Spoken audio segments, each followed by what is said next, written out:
Ooh, Will, it seems like Washington is consumed by conspiracy theories at the moment. What's going on? How did we get here? Yeah, well, I mean, the Epstein case is one that has that has sort of transfixed the nation in many ways, and it's one that people have been interested in for years. But it's gotten really hot this summer with the Trump Justice Department coming out and suddenly saying, we aren't going to release any more files here. The case is over. Get over it.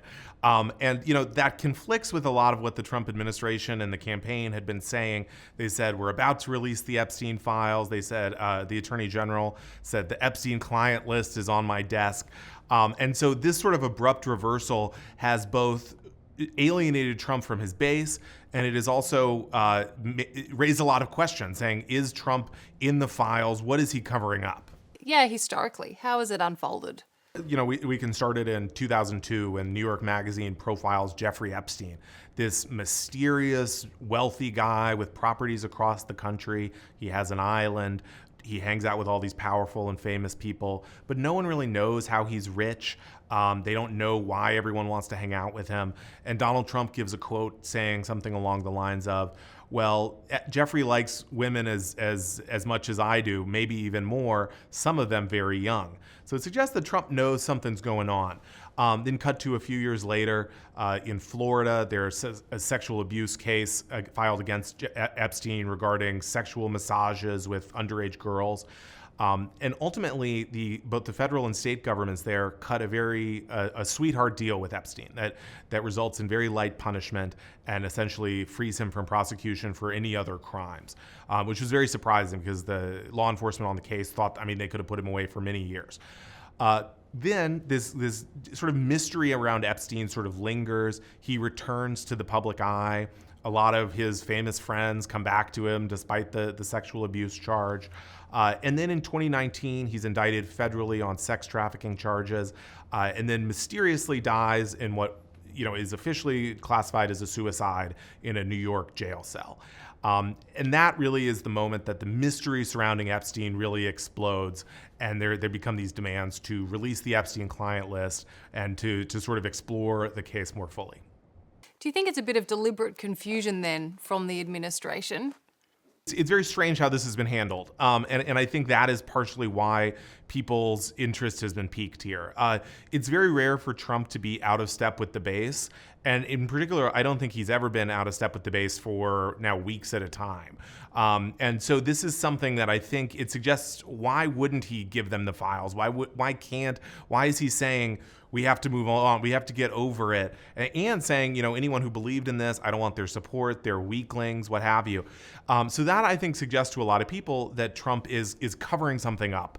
And we know from reporting that he was told that by the Attorney General that he's in the files, maybe not in a way that is criminal, but in a way that is potentially embarrassing because of his longtime relationship with Epstein. So is this very much a storm of his own making? Donald Trump really put himself in this position. His campaign was really interested in promoting the idea that they would get to the bottom of the Epstein case.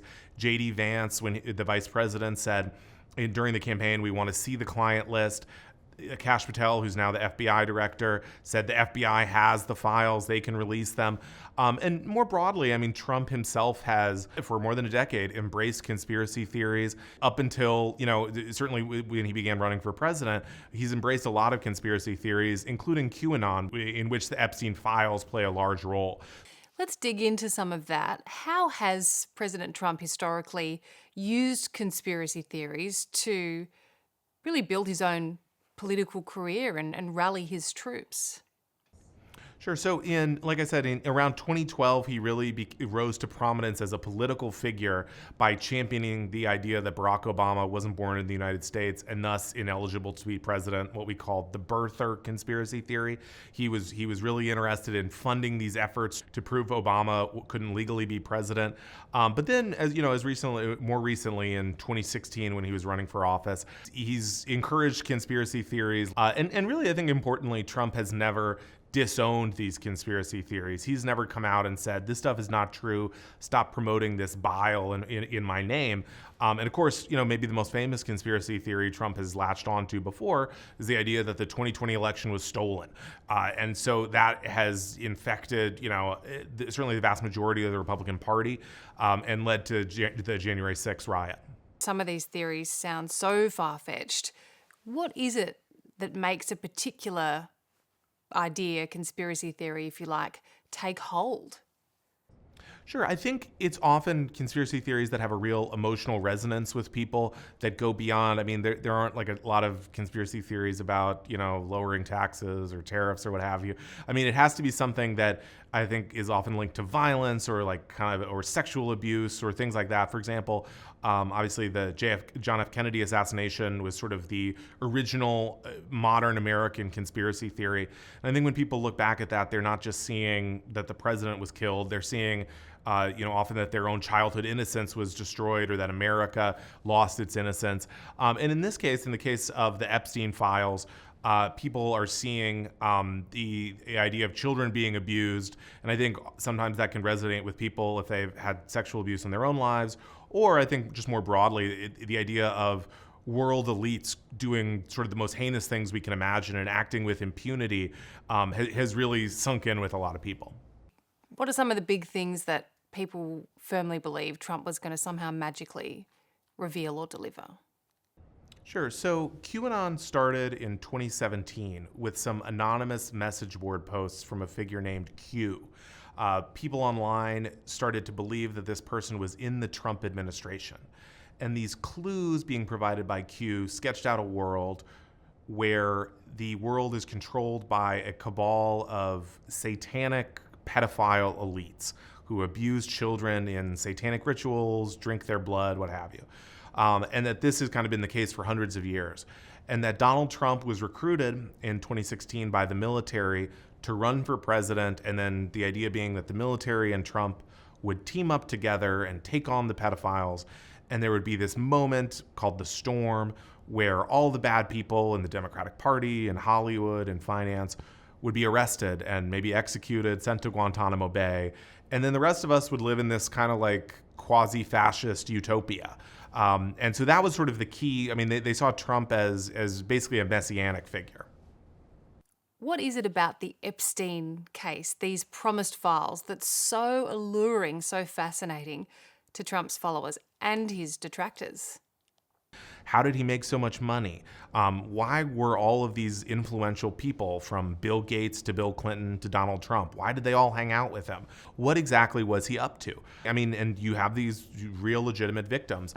And then ultimately, Epstein's mysterious death in jail in 2019, I think really was the moment that this story became much larger. Because I think when Epstein was indicted, speaking at least for myself, I think a lot of Americans thought, okay, we're going to get answers. What was going on with this guy? Is he going to cooperate and reveal broader connections? And then when he died in a jail where no one has ever committed suicide before, people, I think that was a moment where people really felt that the wool was being pulled over their eyes.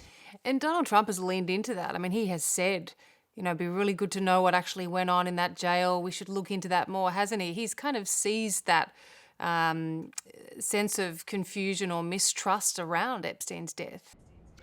Yeah, I mean, Trump and his allies really have all played this up a lot. I mean, leaving aside, of course, that the Epstein died in a federal jail that was run by the Trump administration. They have portrayed it as, Hillary Clinton murdered him, perhaps. They really there are a lot of these cases where, for going back to the original Clinton administration, where the right will seize on a mysterious death and suggest that Democrats are behind it. There's something particularly juicy, isn't there, in this idea of bringing down the rich, the famous, the Washington elites. I mean, I imagine especially to many working class Americans, that's quite an appealing idea and promise. I think in the United States, there's this sense that, there are these elites that are getting away with a lot of things and they're screwing over the little guy. Certainly, Trump advisor Steve Bannon, who's very much in this kind of populist Trump mold, he has argued that Epstein is sort of like the face of this broader idea that the elites are ripping Americans off in all these various ways. And one of those ways is sexually abusing children. And so for people, it's not I think the Epstein case became more not just about justice in this sort of individual sexual violence case, but more broadly a sort of like way to get back at the elites. The other thing I would say is that there's this promise that the case holds that all of your enemies will be, all the celebrities you don't like, all the wealthy people you don't like will be on the client list. And sort of the dream, I mean, American politics is so gridlocked and so bitter. And the idea that, basically all of your both political and cultural opposition could be wiped away and revealed as pedophiles, I think is very appealing. Donald Trump, I mean, he undeniably made this a political issue. We saw him on the campaign trail on several occasions saying, I'd like to look into it. I'd like to release these files. I mean, how significant is that in terms of voters latching on to that promise?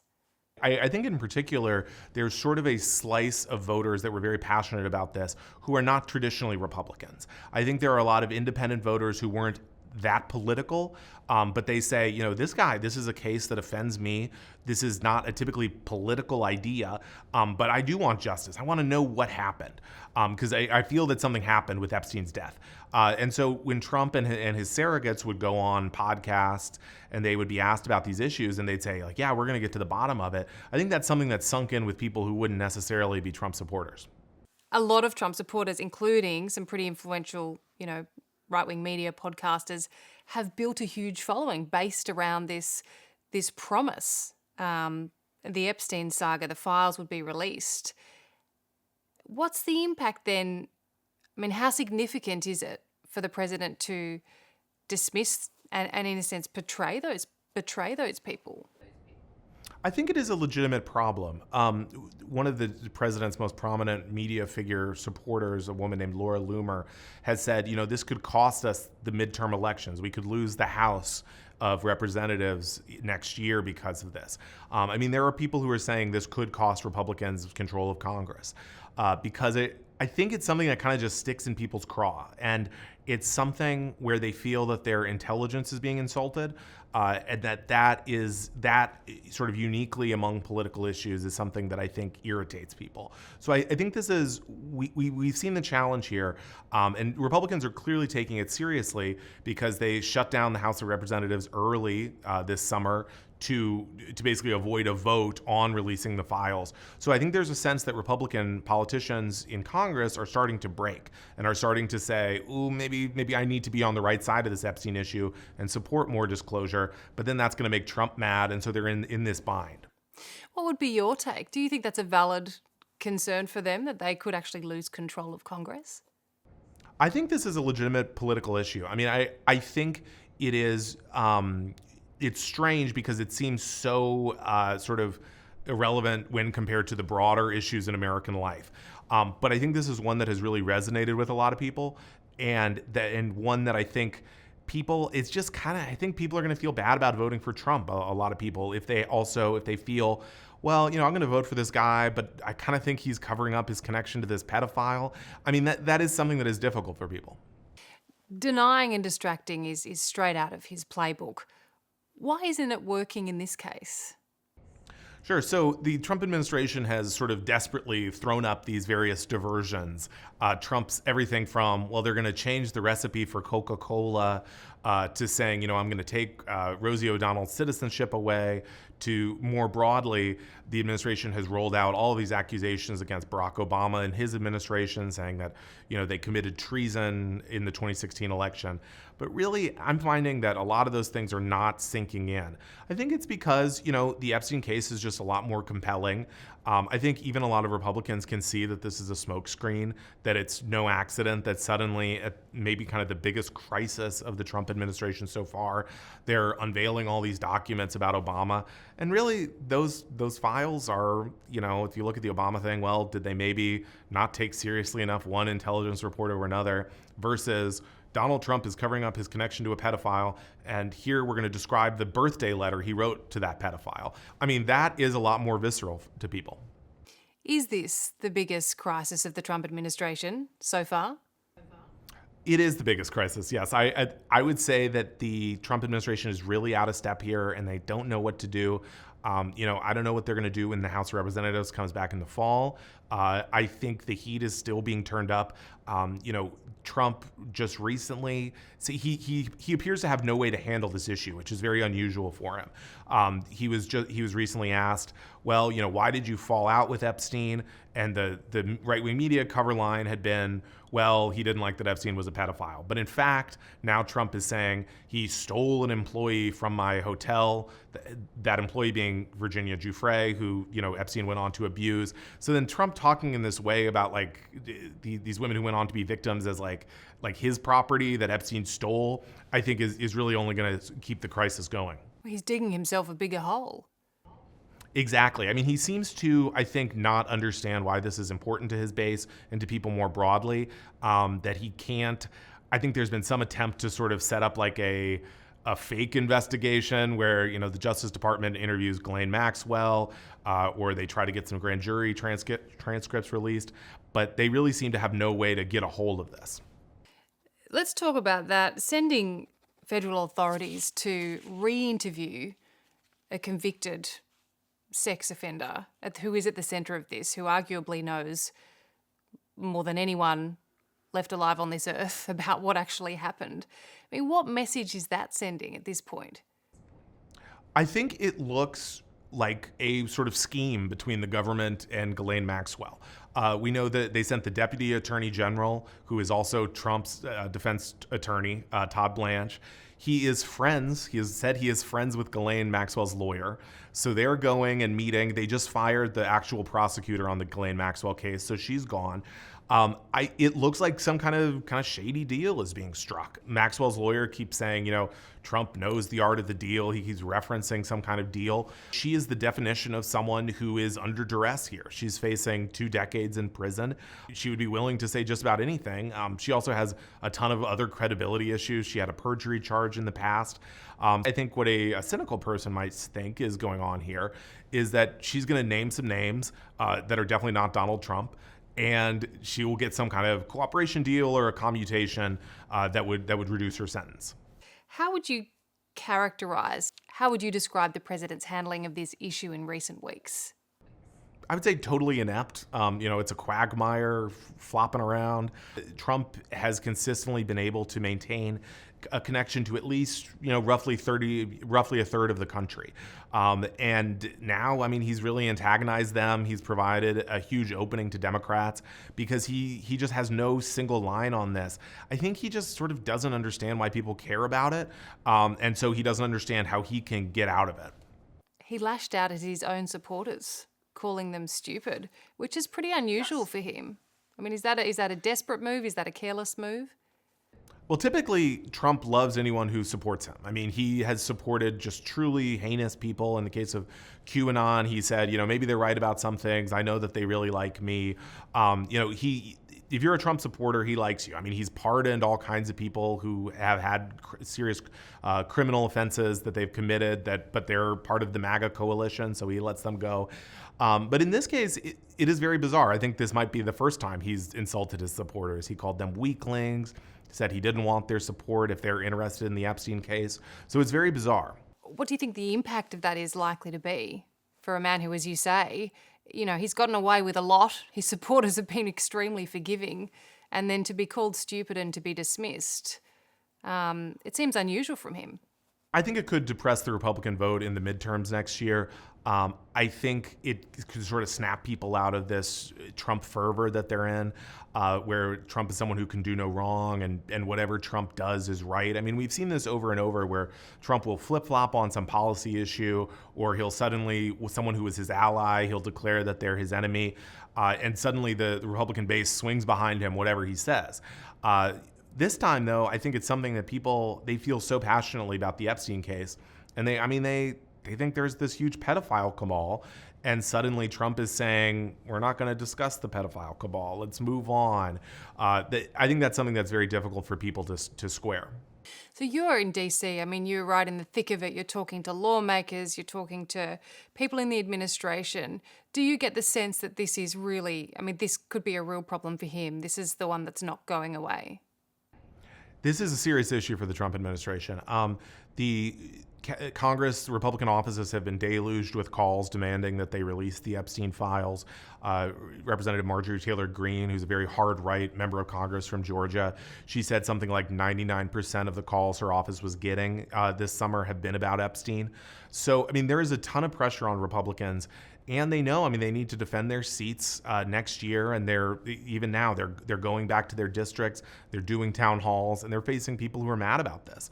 And it's just very, it's a great wedge issue for Democrats because it's very difficult for Republicans to say, yes, we promised you the Epstein files, we promised you all this stuff, but now, Trump says it's not allowed because he might be implicated in it, so we have to move on. How significant is it that even now, I mean, he is on foreign visits, supposed to be focused on foreign policy. He's in the UK, he's talking about Jeffrey Epstein's island. It's clear that it's really starting to irritate the president. I mean, he is doing these things like going to the UK to open his new golf course, and he's getting questions about Epstein. He's trying to tout this EU trade deal, and people are saying, well, but what do you think about Epstein? I mean, he's on Air Force One. Again, I mean, they're trying to tout all the administration's accomplishments.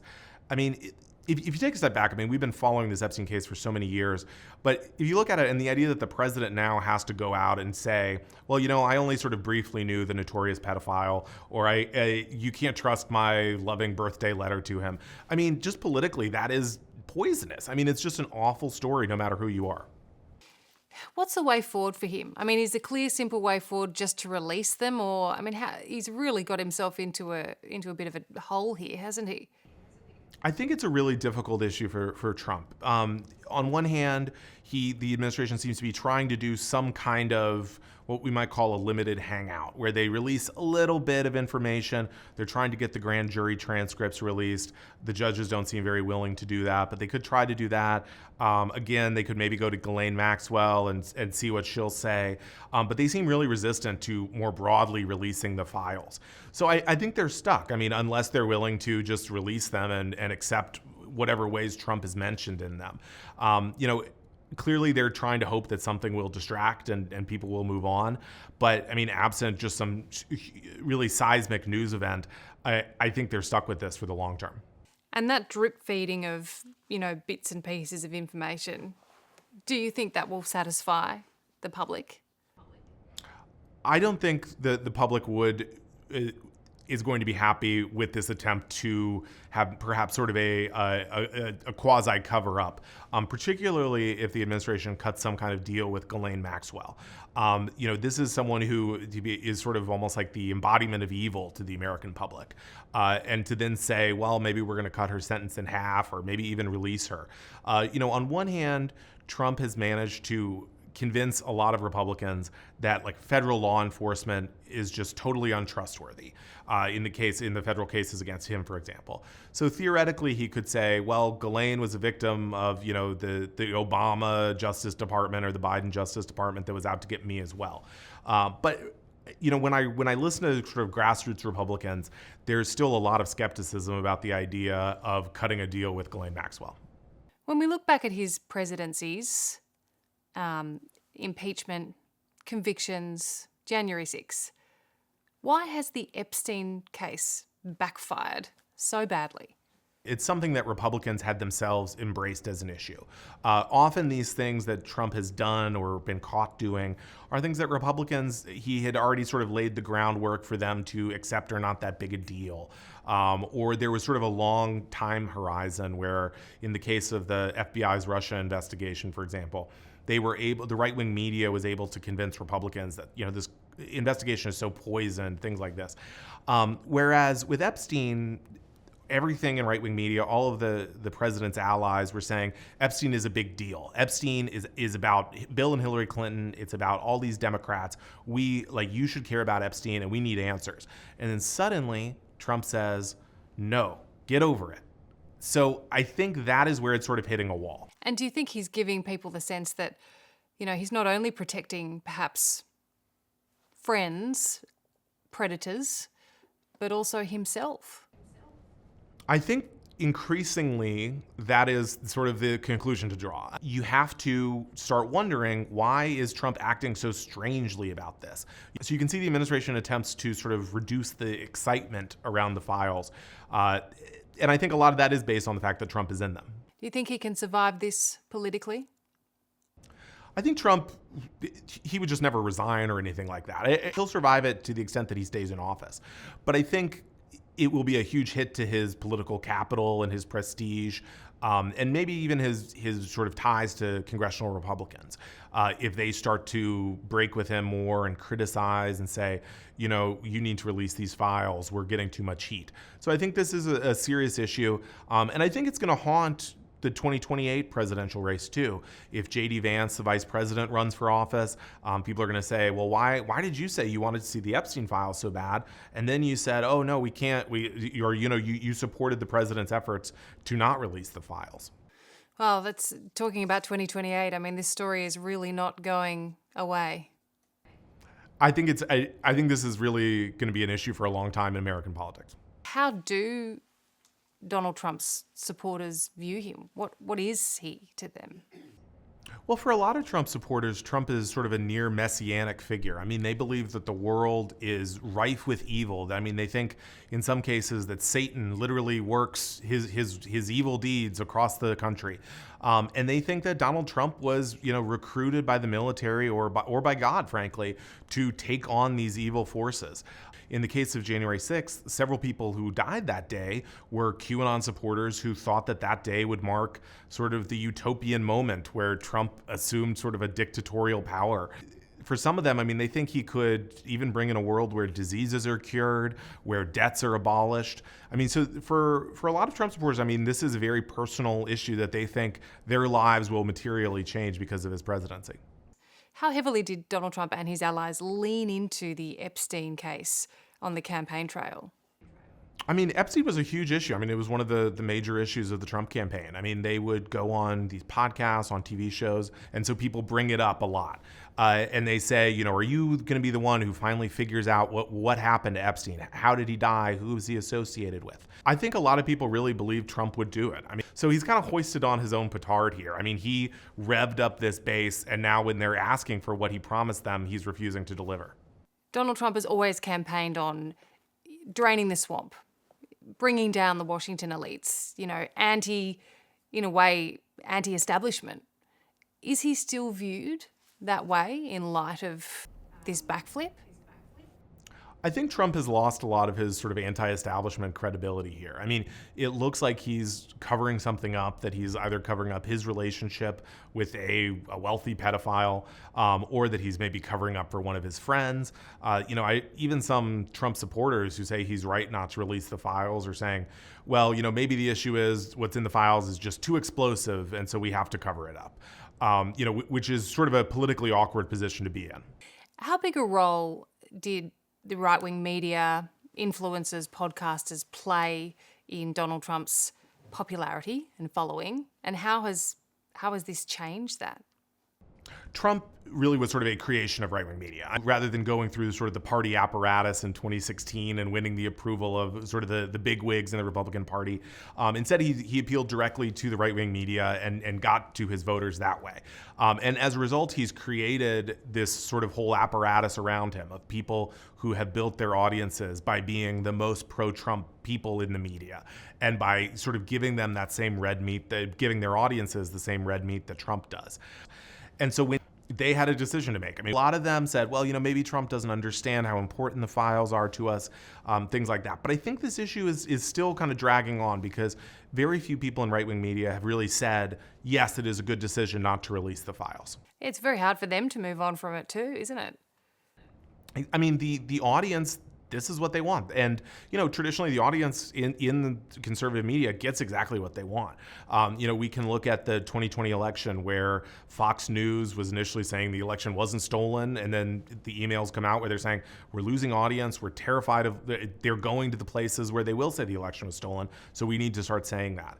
In the same way, we know that in the Epstein case, every time, these YouTube channels I follow or these right-wing media figures on Twitter, when they say, they try to post about something that isn't about Epstein, and people are saying, why aren't you talking about Epstein? When are we going to get those files? Is he losing his grip, Donald Trump? Is he losing his shine? It's interesting. I saw someone compare Trump to the second George W. Bush term, where you have this kind of battered presidency that Republicans are starting to feel a little less of an identification with. Sort of, it's like, well, yes, this guy's appointing the judges we want or what have you, but we don't have this real fervor around him anymore. How has Donald Trump harnessed conspiracy theories? Trump really is sort of the conspiracy theorist in chief in the United States. He is a guy who built his political career on conspiracy theories and just sort of lies more broadly. And a lot of his appeal is based on the idea that he builds himself up as this guy who will protect you, not just from Democrats or people whose policies you don't like, but from these really nefarious, evil forces. And it doesn't seem to affect his supporters it hasn't until now, perhaps, affected his supporters when he doesn't deliver. And even January 6, he did not overturn the election. He was not reinstated. Why is that? I think that they have a great way of dealing with this cognitive dissonance when these big predictions or these Trumpian triumphs, they fail to come true. And so in the case of QAnon, for example, they thought that Trump would defeat this evil cabal as president. But then if he's not president anymore, what can they do? So I talked to a woman the day Joe Biden was inaugurated, and these QAnon believers suddenly thought, oh my gosh, Biden isn't going to get arrested. Trump is out of office. QAnon was wrong. And this woman said, I want to throw up. But then a few days later, they say, well, maybe the deep state against Trump was stronger than we thought, and he'll just have to get reelected. Or maybe Trump is secretly still the president and Biden is being filmed on a soundstage and it's all a movie.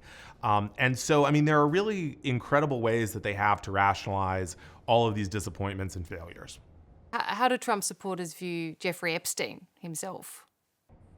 Trump supporters see Jeffrey Epstein as the devil. They see him as a incredibly evil figure, and to be fair, I think they're correct. But they also see him as perhaps as someone who was sort of the key to this larger network. This guy who was, in their belief, providing young girls to world elites. And how do you think they manage or explain away the connection? Because we know Donald Trump was friends with Jeffrey Epstein. We know he was on his plane. We know Epstein went to Trump's first wedding. How do the MAGA faithful kind of balance those two truths? There are a couple ways they rationalize it. It is incredible. There's so much evidence of them hanging out. There are obviously videos of them sort of checking out young women on the dance floor. Some of them, I would say that Trump, he was going undercover to, bring down Epstein's network, or he was using his social status to figure out what Epstein was up to. Or some say that, as soon as he found out Epstein was a pedophile, he broke ties with him. But in reality, Trump himself has just recently contradicted that and said, I'm mad at Epstein because he was stealing my employees. And the connections between Trump and Epstein go further than that. And so, for example, he appointed Alex Acosta, the federal prosecutor who gave Epstein the sweetheart prosecution deal in the Bush administration. Trump appointed him to be labor secretary, a job that includes overseeing anti-human trafficking efforts. So to Trump supporters, you might say, well, why would he do that? Why would he promote this guy who was involved in this terrible deal? But they say, well, maybe he was trying to bring attention to the terrible Epstein prosecution deal by making Acosta more of a public figure. In a sense, is that part of why this has become such a big problem for Trump? Because on one hand, his supporters who see Jeffrey Epstein as the devil, see Trump as the man who's going to bring it all to light and expose it all and bring it all down. But then on the other hand, he's clearly deeply involved. It's something that's very hard for them to figure out. And I think this is why this moment has been so challenging for Trump, because they were able to ignore, decades old video footage. But now that you have this more information about their relationship coming to light, and then the biggest obstacle, which is that Trump really seems to be hiding something. And so as a result, people, even Trump supporters, are starting to say, geez, this is really suspicious. I mean, anything that happens, if there's a wildfire in California, they'll say, well, I think that was a satellite that shot a laser beam. That's not global warming. That's, meant to make us think global warming is real. So they're just naturally incredibly skeptical. And now they're being asked to swallow, I think, something that's an obvious excuse. Yeah, I mean, to that point, he's constantly accusing other people of hiding things. Exactly. Any time something will happen that the Trump administration doesn't like, they'll say, well, the Biden administration was cooking the books, or, they were lying about the employment numbers, things like that. Conservatives are naturally very distrustful of government. And now they're being asked to just sort of take it on Trump's word that they should move on.